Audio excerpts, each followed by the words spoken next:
An egg. It was a car accident. Nothing particularly remarkable, but fatal nonetheless. You left behind a wife and 2 children. It was a painless death. The EMTs tried their best to save you, but to no avail. Your body was so utterly shattered, you were better off, trust me. And that's when you met me. What what happened? You asked. Where am I? You died, I said, matter of factly. No point mincing words. There was a truck and it was skidding. Yup, I said. I I died? Yup, but don't feel bad about it. Everyone dies, I said. You looked around. There was nothingness. Just you and me. What is this place? You asked. Is this the afterlife? More or less, I said. Are you God? You asked. Yep, I replied. I'm God. My kids? My wife? You said. What about them? Will they be all right? That's what I like to see, I said. You just died and your main concern is for your family. That's good stuff right there. You looked at me with fascination. To you, I didn't look like God. I just looked like some man, some vague authority figure, more of a grammar school teacher than the Almighty. Don't worry, I said. They'll be fine. Your kids will remember you as perfect in every way. They didn't have time to grow contempt for you. Your wife will cry on the outside, but will be secretly relieved. To be fair, your marriage was falling apart. If it's any consolation, she'll feel very guilty for feeling relieved. Oh, you said. So what happens now? Do I go to heaven or hell or something? Neither, I said. You'll be reincarnated. Ah, you said. So the Hindus were right. All the religions are right in their own way, I said. Walk with me. You followed along as we strolled in the void. Where are we going? Nowhere in particular, I said. It's just nice to walk while we talk. So what's the point then? You asked. When I get reborn, I'll just be a blank slate, right? A baby. So all my experiences and everything I did in this life won't matter? Not so, I said. You have within you all the knowledge and experiences of all your past lives.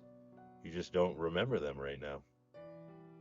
I stopped walking and took you by the shoulders. Your soul is more magnificent, beautiful, and gigantic than you can possibly imagine. A human mind can only contain a tiny fraction of what you are. It's like sticking your finger in a glass of water to see if it's cold or hot. You put a tiny part of yourself into the vessel, and when you bring it back out, you've gained all the experiences it had. You've been a human for the last 34 years, so you haven't stretched out yet and felt the rest of your immense consciousness. If we hung out there longer, you'd start remembering everything, but there's no point doing that between each life. How many times have I been reincarnated then? Oh, lots, lots and lots, and into lots of different lives, I said. This time around, you'll be a Chinese peasant girl in 540 AD. Wait, what? You stammered. You're sending me back in time? Well, I guess technically, time as you know it only exists in your universe. Things are different where I come from. Where do you come from? You pondered. Oh, sure, I explained. I come from somewhere else, and there are others like me. I know you'll want to know what it's like there, but you honestly won't understand. Oh, you said, a little let down. But wait, if I get reincarnated to other places in time, could I have interacted with myself at some point? Sure, happens all the time, and with both lives only aware of their own time span. You don't even know it's happening. So what's the point of it all? Seriously? I asked. Seriously? You're asking me for the meaning of life? Isn't that a little stereotypical?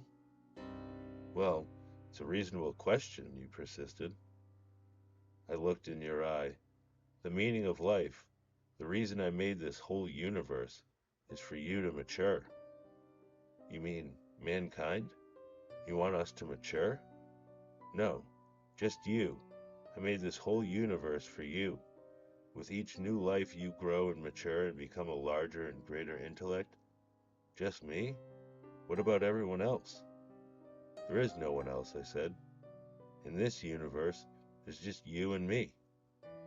You stared blankly at me. But all the people on Earth, all you different incarnations of you. Wait, I'm everyone? Now you're getting it, I said with a congratulatory slap on the back. I'm every human who ever lived? Or who will ever live? Yes. I'm Abraham Lincoln?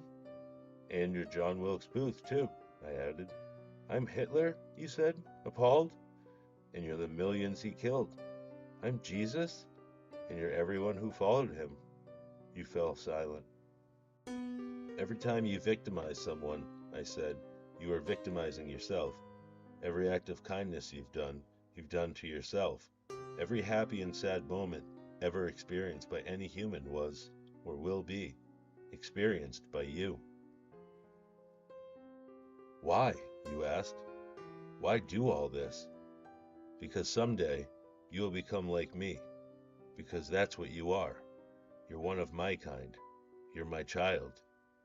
Whoa, you said incredulous. You mean, I'm a god?